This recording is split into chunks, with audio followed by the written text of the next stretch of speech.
Okay, good afternoon to everyone. Magandang hapon po. Dito tayo ngayon sa Misawa Awamori, Japan dahil sa ating project. Ito yung ating accommodation. Papakita ko sa inyo.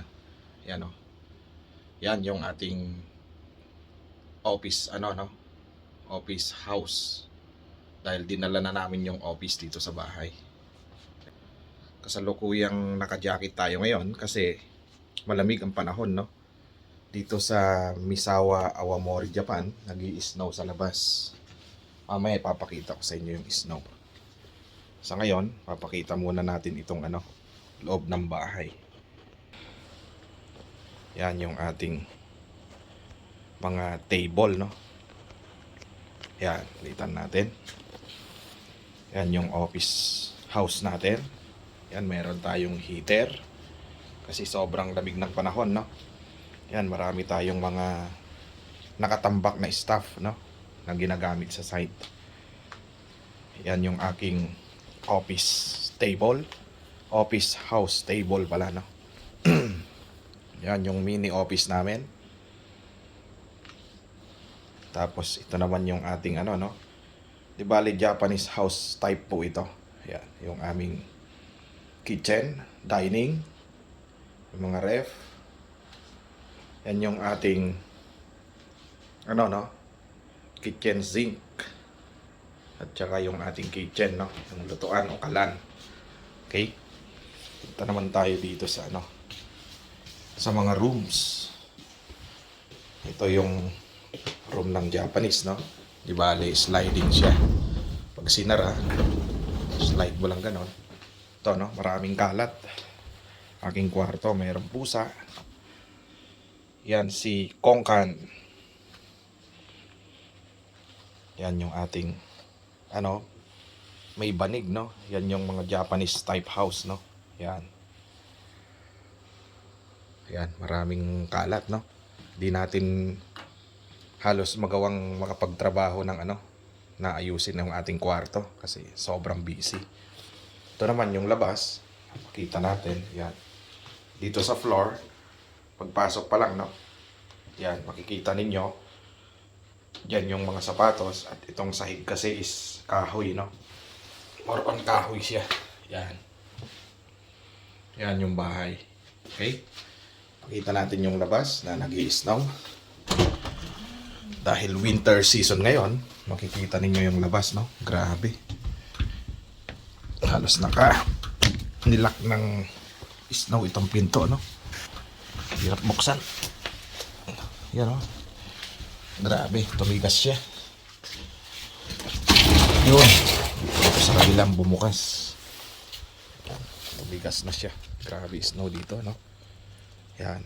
Tignan nyo yung kotse. Halos matambakan na ng snow. Yan yung kalsada. Ito yung parang barangay road papasok dito sa aming accommodation. Yung nakikita nyo sa labas, may dumadaang mga sasakyan. Yun yung main road. Yun yung bangko sa tapat. Okay? Yan, grabe lamig, sobra. Yan yung bahay namin. Tinambakan po siya ng snow Halos lahat ng bahay tinambakan. Okay, mamaya papakita natin sa taas yung mga itsura ng bubong. Pasukin natin. Yan. Yung ating floor. Sapatos. Kasi typically, ang mga Japanese pagpapasok ka sa bahay, tinatanggal yung shoes. Kasi more on ang kanilang nagiging flooring, siya, kahoy siya. Okay? Ito naman yung ating toilet. Yan. Yung toilet natin, automatic bidet siya. Yan, meron siya mga pindutan. Mga pindutan niya kung gagamitin mo yung bidet. Okay? Yan naman siya. Puro automatic pag nasa Japan ka. Okay. Kita natin yung natin. Lavatory. Buksan natin ilaw. Dilim. Ito naman yung lavatory natin. Yan. Yan siya. Tapos nandito na yung mostly sa mga Japanese na na toilet and bath, makikita ninyo, laging mayroong bathtubs, no? Kasi yan yung kanilang bed na meron silang bathtub sa kanilang liguan. Yan. Pag nagsha-shower, pag gusto nilang mag-bathtub, yan, mayroong naka-reading bathtub. Yun yung isa nilang sikreto, no? Kung bakit nagkakaroon sila ng long life. Yan. Yan, meron tayong ano dito, salamin at saka lavatory. Ito naman yung ating washing machine, no? Pag naglalaba. Tapos ito yung heater. Water heater naman yan. Kasi hindi pwedeng walang water heater. Kasi yung supply ng tubig kapag winter season, nabubuo siyang yelo. Walang tutulong tubig, no, sa mga faucet o gripo pag wala kang water heater. At ito naman yung aming mga kerosene o gas, no, ginagamit namin sa aming mga portable unit heater. Imbis na aircon, heater naman ang kakailanganin mo. Dito naman yung aming bodega o garahe, no, ginawa ng bodega. Kasi maraming mga materyales sa site na kailangan. Dito na namin itinatambak siya. Okay? Yun, naka-roll up door siya. Automatic din yung roll up door niya. Meron siyang remote control. Okay? Yung bahay natin. Ipakita muna nyo yung portable na heater. Yan, portable heater yan. Kinakargahan naman siya ng gas o kerosene, no? Ito yung kanyang tangke. Pag nagkarga ka ng gas, yan. Pag naubos siya. Okay? Dito kakailanganin mo ng snow shoes, no? O snow boots. Pag lumabas ka kasi napakakapal ng yelo. Okay? Puntahan natin yung taas. Ito naman yung pataas, no? Yan, yung mga kwarto sa taas. Paakyat siya. Kasi mayroon tong second floor, no? Pakita natin. Makikita ninyo, no? Yung mga bubong. Talagang tinambakan ng yelo. Parang naging ano na yung bahay, no? Yung cooler na pinuno mo ng yelo, pero nasa labas lang yung yelo. Yan, kwarto ng ating isang kasama sa hanap buhay. Yan din, no? Makikita ninyo dito. Grabe. Ito, mayroon siyang balcony. Makikita ninyo kung paano tinambakan yung buong Misawa, no? Awamori, Japan, ng snow. Napakalamig. Pasukin natin isang kwarto.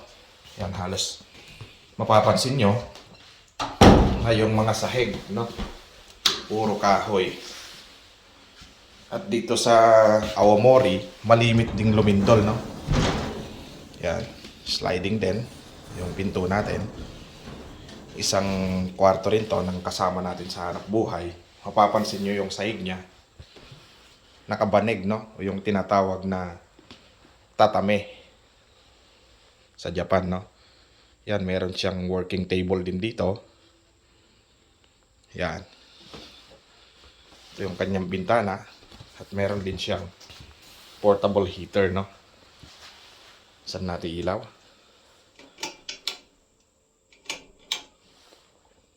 Yun, ilaw na. Para maliwanag. Silipin natin yung labas. Yan, papakita natin. Yan, no? Grabe. Yan, yung mga bubong, no? Halos tinambakan ng yelo. Yan yung aming gas sa LPG. Tinambakan na rin siya, no? Yun, may kahoy. Kaya dito pag Christmas season, ang winter kasi dito from December, no, up to March. Kaya mapapansin ninyo nagiging white Christmas kapag December. Yan yung mga bahay, mga bubong ng bahay po yan. Tinambakan po siya ng laksa-laksang yelo. Kaya napakalamig, no? Negative 15 degrees C ang temperature po dito. Alas 5 na kasi tumunog na yung alarm, no? O yung sa kampo. Sa base po yan, yung naririnig po ninyong yan po yung kanilang national anthem, no? Yung pinapatugtog every 5 in the afternoon. Kasi ahead po dito sa Japan ng 1 hour, no? Sa Pilipinas. Okay? Kita natin yung ibang area din. Sara natin itong bintana. Okay. Alright. Tayin natin to ilaw. Yan yung sahig. Yan yung tulugan ng kasamahan namin. Wala siyang kama, no? Kasi maganda itong kanyang tulugan. Banig siya o yung atatame. Okay? Basin natin yung ibang kwarto. Ito naman. Kasi mayroong 4 na kwarto, no? Nakadalawa na tayo. Ito naman yung isang kasama natin sa hanap buhay. Ito rin yung kanilang kwarto. Yan. Mayroon naman silang kama dito. Buksan din natin ilaw. Yan. Kanilang mga bagahe. Yan. At meron din silang portable heater. Kasi kahit napakakapal ng kumot mo, hindi ka makakatulog, no? Dahil sobrang lamig. Buksan din natin to. Silipin natin yung labas. Yan, grabe oh, yung mga bisikleta ng kapitbahay. Halos tinambakan na ng yelo. Yan, tinambakan ng yelo ang buong paligid. Yan, mapapansin ninyo, meron silang chimney. Yung may kotse doon, no? Yung kapitbahay, tinambakan na rin siya ng yelo. Yan, may mga ibon pa rin nalipat, no? Kasi sanay sila sa lamig.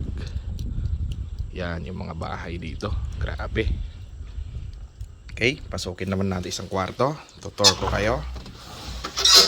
May tsura ng kwarto dito sa Japan, no?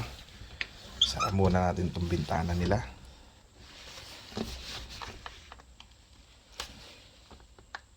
Yan. Yan yung kanilang. Merong mga built-in na cabinets, no? Yan yung uso sa mga bahay dito. Okay? Pasukin din natin itong kabila. Patayin muna natin ilaw. Okay. Alright. At ang ika-4 na kwarto. Pasukin natin itong last. Ito naman siya. Ayan. Mayroon din siyang upuan dito. Kasi minsan nagtatrabaho yung mga kasama natin kahit na gabi. Ayan. Yan, mapapansin ninyo, meron ding electric portable heater, no? Naka-on siya ngayon. Iniwan niyang naka-on para hindi lumamig yung kanyang kwarto. At meron din siyang gas heater, no? O kerosene portable heater. Yung kanyang mga damit.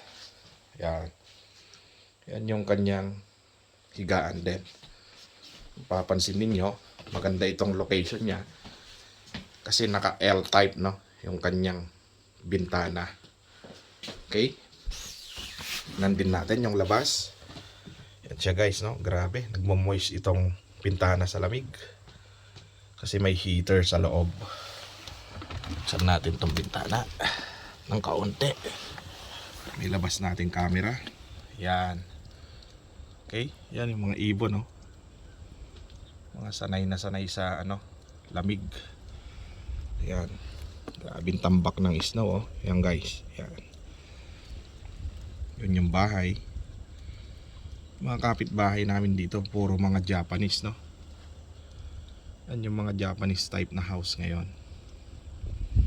At laging nalindol dito, prone siya. Kaya mostly, itong structure ng mga bahay dito sa Aomori. Kasi minsan may mga little tsunami, no? Ang type niya is wood type, no? Kaya kahit malakas yung lindol, wala kang problema. Ito naman yung aming internet. Dito siya nakakonect. Yan yung mga bahay guys, no? Yan. Okay? Yan, tinor ko kayo sa aming bahay dito sa Japan. Tayo natin ilaw. Okay? Alright. Ito isang kwarto, pangalawa. At di yung pinasok nating huli, no? Yung dulo. Dalawang pinto rin. Yan siya. Ito yung pababa, yung hagdan. Yan siya. Yun yung pababa niya. Okay? Baba tayo. Yan, tinambakan ng snow yung ano natin. Mga bubong. Saka mga paligid, no? Walang makakaligtas. Lahat lalamigin. Dito, parang yung mga feng shui ng Chinese, no? Atras tayo konti. Merong salamin, no? Sa tapat ng pinaka main door natin. Kasi ito yung main door natin. Yan. Pagpasok mo, makita mo, merong salamin, no? Yan yung mga feng shui. Pero Japan to, eh. Parang ina-adapt din nila. Okay? Natin yung ano, ilaw sa taas. Yan. I-tour ko na kayo sa aming bahay. O kaya, itong aming office house, no? Ginawa ng office. Yan, tambak yung trabaho. Punong-puno ng documents. Okay? Meron din akong portable electric heater dito habang nakaupo, no? Yan. Yan siya. Okay? So, almost 3 years ko na rin dito sa Japan, no? Kaya, almost 3 years na nating na-experience yung snow naman dito. O yung tinatawag na 4 season, no? Kasi every year, meron tayong 4 season. Ang una, yung winter, tapos spring, summer, tsaka autumn. No? Okay? Kaya, yun, na-tour ko kayo sa aming munting bahay dito sa Japan, no? At yung aming trabaho. Napaka-busy ng mga tao dito. Okay, so, yun lang guys.